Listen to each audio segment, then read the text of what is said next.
তারা রাজনৈতিক দল হিসেবে আত্মপ্রকাশ করেছে, আমরা সাধুবাদ জানাই। হেলাল ভাই আমি একটা কথা বলি, হেলাল ভাই আমি একটা কথা বলি, হয়তো এবার নির্বাচনে হেলাল ভাই আমি ছোট্ট করে একটু কথা বলি, আমার হয়তো নির্বাচনে এবার বিএনপি জয়লাভ করবে, হয়তো আপনি মন্ত্রী হবেন, প্রতিমন্ত্রী হবেন, আরো গুরুত্বপূর্ণ দায়িত্ব পাবেন, যদি পান আমার জন্য সুবিধা, কারণ আমি আপনার একটু হলেও পরিচিত, আমাদের আগের বন্ধুত্ব রয়েছে। কিন্তু হেলাল ভাই একটা কথা, আপনি কি এই যে এনসিপি নিবন্ধন পায় নাই এই জন্য টাকা, এটা দিয়ে কি শাক দিয়ে মাছ ঢাকার কথা, মানে শাক দিয়ে মাছ ঢাকতেছেন না? আমি তাদের সাথে, আমরা বলছি আমাদের তাদের সাথে আলোচনা হবে।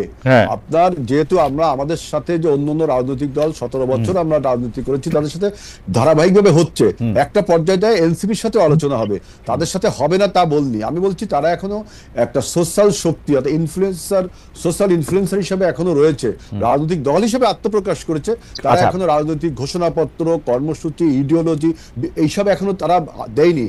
বিক্ষিপ্তভাবে অনেক কথা তারা বলছে, আমরা এটাকে সাধুবাদ জানাই। তাদের সাথেও একটা পর্যায়ে আলোচনা হবে, যেহেতু আমরা আলোচনা শুরু করেছি, তাদের সাথেও একটা আলোচনা হবে। এবং তাদের যে আমি বলছি যে বিক্ষিপ্ত বক্তব্য তারা দিচ্ছে, যেমন দেখেন একটা উদাহরণ যদি আমি দিই, সংস্কারের প্রশ্নে আমরা সবাই বলছি, আপনার এনসিপিও বলছে, সবাই বলছে, কিন্তু এনসিপি এর সাথে একটা কথা জুড়ে দিছে যে গণপরিষদ নির্বাচন। আপনি বলেন যদি গণপরিষদ হয় তাহলে আপনি সংস্কার নিয়ে আলোচনা করছেন কেন? গণপরিষদের উদ্দেশ্য হলো একটি সংবিধান রচনা করা, একটি সংবিধান রচনা করা। তাহলে সংবিধান যদি রচনা করতেই হয় তাহলে আপনি সংস্কারের কথা বলছেন। তাহলে আজকে রেহমান সোমান যেটা লিখছে প্রথম আলোতে, যে ঘোড়ার আগে গাড়ি জুড়ে দেওয়া, আপনি যদি সংস্কারের আলাপ চালিয়ে যান আবার তার সাথে বলেন যে গণপরিষদ নির্বাচন দিতে হবে, তাহলে কেমন হলো? গণপরিষদে সাধারণত নির্বাচন হয় একটি স্বাধীন দেশ, কখনো একটা স্বাধীন দেশ হয়, একটা নতুন সংবিধান গঠনের জন্য গণপরিষদ হয়। আর যদি সেই গণপরিষদ গঠিত হয় তাহলে তো গণপরিষদই ঠিক করবে যে কি কি বিষয় সংস্কার হবে। তাহলে আগে যে কথাগুলো এখন আমরা বলছি এগুলো অমূলক হয়ে যায় না? এই জন্য বলছি যে এনসিপি এখনো সেই রাজনৈতিক দল হয়ে ওঠেনি, বিক্ষিপ্তভাবে তারা বিভিন্ন আলোচনা করছে। আপনারা তো রাজনৈতিক, হেলাল ভাই আপনারা তো অনেকদিনের রাজনৈতিক দল, কিন্তু আপনি যে বললেন যে সংস্কার আমরা সবাই চাইতেছি, বিএনপি কি সংস্কার চাইতেছে? বিএনপি তো একটু সংস্কার চাইতেছে না। বিএনপি তো শেখ হাসিনা যেইভাবে একটা, যেরকম একটা প্রবল প্রতাপশালী প্রধানমন্ত্রী শাসিত সরকার করছিল, সেই একই রকম একটা প্রবল প্রতাপশালী প্রধানমন্ত্রী শাসিত সরকার যেন নিশ্চিত থাকে, সেইটা নিশ্চিত করার ব্যাপারে কথা বলতেছে। সংস্কার শব্দটাই তো বিএনপি শুনতে চায় না। আমরা সংস্কারের কথা বলে বিএনপি নেতারা আমাদের গালাগালি করে। এটা আমি বলি, আমাকে একটু বলতে দেন। জি খালিদ ভাই আমাকে একটু বলতে বলেন। বিএনপি একমাত্র দল যে আপনার স্বৈরাচারের জামানায়, যখন কেউ কোনো স্বৈরাচারের জামানায় কথা বলতে পারতো না, সেই স্বৈরাচারের রক্তচক্ষুকে উপেক্ষা করে বিএনপি প্রথম আপনার নির্বাচন কমিশন সংস্কারের প্রস্তাব 2016 সালের মে মাসে দিল। জুন মাসে আমরা ভিশন 2030 দিলাম, এবং এরপরে আমরা 2020 সালে আমরা দিলাম 27 দফা, 2022 সালে আমরা দিলাম 31 দফা। এবং আমরাই প্রথম বললাম যে প্রধানমন্ত্রীর যে ক্ষমতা, এই যে একছত্র ক্ষমতা, আপনার 91 সালের যে পার্লামেন্ট নির্বাচন হয়েছিল সেখানে যে প্রেসিডেন্সিয়াল ফর্ম অফ গভর্নমেন্ট থেকে আমরা পার্লামেন্টের ফর্ম অফ গভর্নমেন্ট ছিলাম, এটা একটা বড় সংস্কার ছিল। সেই পার্লামেন্ট ফর্ম অফ গভর্নমেন্টে প্রধানমন্ত্রীর সমস্ত প্রেসিডেন্টের ক্ষমতা প্রধানমন্ত্রীর কাছে ন্যস্ত হয়েছিল।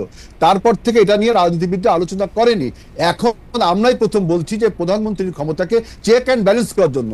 আপনারা বলছেন প্রধানমন্ত্রীর ক্ষমতা কমানো, এই শব্দটা কি, এই সেন্টেন্সটা কি ভালো না? প্রধানমন্ত্রীর ক্ষমতাকে চেক অ্যান্ড ব্যালেন্স করবার জন্য রাষ্ট্রপতিকে কি কি ক্ষমতা দেওয়া যায়, যেহেতু রাষ্ট্রপতি নির্বাচিত হয় একটা ইলেকট্রাল কলেজের মাধ্যমে, অর্থাৎ 300 পার্লামেন্ট আসনের মাধ্যমে, কিন্তু প্রধানমন্ত্রী নির্বাচিত হয় জনগণের ভোটে, যারা নির্বাচিত হয় পার্লামেন্টে, অর্থাৎ জনগণের ভোটে। অর্থাৎ প্রধানমন্ত্রীর ক্ষমতা প্রেসিডেন্টের ক্ষমতার থেকে একটু বেশি হবেই, কিন্তু প্রধানমন্ত্রীকে ব্যালেন্স চেক করার জন্য, ব্যালেন্স করার জন্য আমরা বলছি যে রাষ্ট্রপতি কি কি ক্ষমতা, না হেলাল ভাই আমি আপনার, হেলাল ভাই কোন কোন বিষয় আলোচনা হবে, আমরাই তো প্রথম বললাম। অবশ্যই কি কেউ বলছে? আমরাই তো প্রথম সংস্কারের কথা কিন্তু আমরাই বলেছি, আর তো কেউ বলেনি আগে। এবং এখনো সেটা আমরা না হেলাল ভাই আপনারা সংস্কারের কথা আগে বলছেন, সেই ব্যাপারে তো আমরা কোনো দ্বিমত পোষণ করতেছি না, কিন্তু আপনারা কিন্তু সংস্কারের কথা আসলেই আপনাদের এক ধরনের গায়ে জ্বর আসতেছে। কিন্তু সেই জ্বরটা কোথায় আসতেছে আমি বলি, শুধু একটা দুটো জায়গায়, কিন্তু একটা জায়গায় হচ্ছে দুইবারের বেশি প্রধানমন্ত্রী থাকতে পারবে না। আপনারা দুইবারের বেশি প্রধানমন্ত্রী কেন চান বলেন তো? একটা লোকের দুইবারের বেশি প্রধানমন্ত্রী হওয়ার দরকার কি? এইটা আপনারা সংস্কারের মধ্যে একটা শব্দের উপর দৃষ্টি দিতেছেন পর পর, কেন দুইবারের বেশি প্রধানমন্ত্রী হতে হবে একটা লোকের? হ্যাঁ, আমাদের বক্তব্যটা এরকম যে আপনি, আমরা দেখেন প্রথমে বললাম যে প্রধানমন্ত্রী তিনি হবেন কনসিকিউটিভলি 2 টার্মস হওয়ার পরে 3 টার্ম যদি তিনি হয়, তখন সাইকোলজিক্যালি এবং ফিলোসফিক্যালি দেখবেন যে তার একটা ডিক্টেটরশিপ হওয়ার প্রবণতা থেকেই যায় এবং স্বৈরাচার হওয়ার প্রবণতা, ফ্যাসিজম প্রবর্তন করার একটা প্রবণতা থেকে যায়। সাইকোলজিক্যালি আমরা এটা বলছি, এই যে 2 বারের বেশি ক্ষমতা হলে অ্যাবসুলেট পাওয়ার ক্রাফটস অ্যাবসুলেট, সেজন্য আমরা বলছি যে তাকে একবার বাদ দিয়ে তিনি 3 বার বা 4 বার হতে পারে। তবে প্র্যাকটিক্যালি দেখবেন যে একটা লোক যদি 2 বার প্রধানমন্ত্রী হয়, অর্থাৎ 10 বছর, এরপর যদি 1 বছর তিনি বাদ দেন তাহলে 15 বছর, এরপরে আর 1 বছর হলে 20 বছর। একটা লোক রাজনীতিতে 20 বছর সক্ষম থাকা কতটা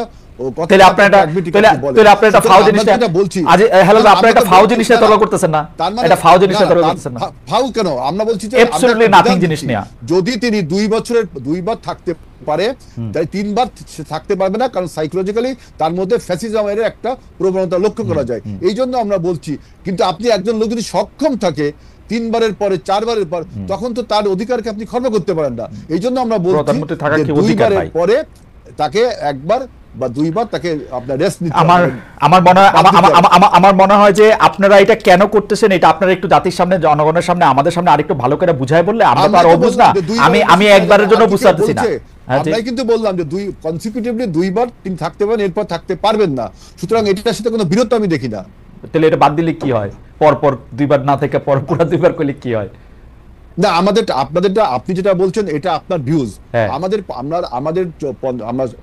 প্রায় 50 বছরের মতো রাজনৈতিক অভিজ্ঞতা থেকে আমরা বলছি যে আরেকজনের অধিকারকে আপনি খর্ব করতে পারেন না। এটা জনগণের চাওয়া। 3rd টাইমের পরে 4th টাইম তিনি যদি হতে চান, 3rd টাইম বাদ দিয়ে হতে চান, তার যদি সেই সক্ষমতা থাকে, সেই যোগ্যতা থাকে, জনগণ যদি তাকে ভোট দিতে চায়, তার যে প্রিভিলেজ, এই নাগরিক অধিকার, এটাকে আপনি বঞ্চিত করবেন কেন? বঞ্চিত করবেন। এটা আপনি মনে করছেন যে এটা অধিকার, কিন্তু আমরা জনগণ যারা তারা আমরা বুঝতে পারতেছি না যে আপনি কেন 2 বারের বেশি আপনার প্রধানমন্ত্রী থাকতে হবে। 2 বারের বেশি প্রধানমন্ত্রী না থাকলে এক ধরনের বাংলাদেশে দেখেন, বাংলাদেশে এক ধরনের উত্তরাধিকার রাজনীতি শুরু হয়েছে। উত্তরাধিকার রাজনীতি বাংলাদেশে উত্তরাধিকার শুধু রাজনীতি ক্ষেত্রেই না, আসলে অর্থনীতি, ব্যবসা, চাকরি বাকরি সব ক্ষেত্রেই আমরা উত্তরাধিকার দেখি। এমনকি সম্পাদকদের মধ্যে আমরা দেখি সম্পাদকের ছেলে সম্পাদক হইতে। তো এটা তো ভালো সিস্টেম না। তো এর জন্য তো উন্নতি তো আপনার জায়গা ছাড়তে হবে। তো আপনি যদি 2 বারের বেশি প্রধানমন্ত্রী হওয়ার জায়গা থাকে, তাহলে উন্নতি তো। খালেদ ভাই, আপনি যে উত্তরাধিকারের কথাটা বলছেন, কেউ যদি যোগ্যতার ভিত্তিতে, আমার ছেলে যদি যোগ্যতার ভিত্তিতে রাজনীতি করতে পারে, আপনি ক্ষমতা রাজনীতি করতে পারে, আপনি বলবেন যে হেলাল রাজনীতি করতে, অর্থাৎ তার ছেলে রাজনীতি করতে পারে। এটা কি হয়? আপনি বলেন আপনি তার অধিকারে খর্ব করছেন না? অবশ্যই খর্ব করতেছি। সে যদি রাজনীতি করতে আসতো একজন কর্মী হিসাবে, হেলাল ভাই, সে যদি রাজনীতি, আপনার ছেলে যদি জার্নালিস্ট হয়, কেউ কি বলবে খালেদ ভাই জার্নালিস্ট ছিল, তার ছেলে জার্নালিস্ট হতে পারবে না? সেটা না ভাই, বাংলাদেশের সিস্টেমটা যদি এরকম হইতো, হেলাল ভাইয়ের ছেলে রাজনীতি করতে আসতেছেন একজন কর্মী হিসাবে, কালক্রমে তিনি সবকটা ধাপ পার হয়ে তিনি এটা করতেছেন, কিন্তু বাংলাদেশের রাজনীতিতে এটা হয় না রে ভাই। আমি আপনারও অনুরোধ করতেছি, আপনি একটু খেয়াল করে দেখেন, এটা হয় না। নেতার ছেলেদের আগমন বা মেয়েদের আগমন একটা ল্যাটারাল এন্ট্রি হয়। এইটা যতদিন পর্যন্ত, আমি একটু বলি ভাই, আমরা একটু আদিবরে শুনবো না? আদিবরে শুনে আবার আসে। এই প্রশ্নটা উত্তর শেষ করি আমি। দেখেন, পৃথিবীর কোন দেশে একজন পলিটিশিয়ানের ছেলে পলিটিশিয়ান কি হয় না? আপনার নেহেরুর মেয়ে আপনার ইন্দিরা গান্ধী কি হয়েছে না? ইন্দিরা গান্ধীর ছেলে সঞ্জয় গান্ধী, রাজীব গান্ধী হয়েছে না? তার ছেলে এখন রাহুল গান্ধী হচ্ছে, এবং খুব খারাপ স্থানে কি হচ্ছে না? এবং খুব খারাপ উদাহরণ হিসেবে হয়েছে, খুব খারাপ উদাহরণ হিসেবে হয়েছে। এইজন্য আজকে কংগ্রেস শেষ। আপনি খুব ভালো উদাহরণ দিয়েছেন, এইজন্য কিন্তু আজকে কংগ্রেস শেষ। কংগ্রেস শেষ কিন্তু আজকে এইজন্য। কংগ্রেস শেষ এটা আপনার ধারণা, কংগ্রেস শেষ আপনার ধারণা। জর্জ বুশের ছেলে কি আপনার হচ্ছে না? আমেরিকার সবগুলি স্তর পার হয়ে আসবে ভাই। আপনার আরো বিভিন্ন দেশে আপনার নেতার ছেলেরা নেতা হতে পারে যোগ্যতার ভিত্তিতে। ওকে, ঠিক আছে, এটা আপনি বুঝলেন যে নেতার ছেলে নেতা হতে পারে যোগ্যতার ভিত্তিতে। এটা আপনার ভিউ। আমি আমার ভিউটা বা আমার প্রশ্নটা আমি করছি।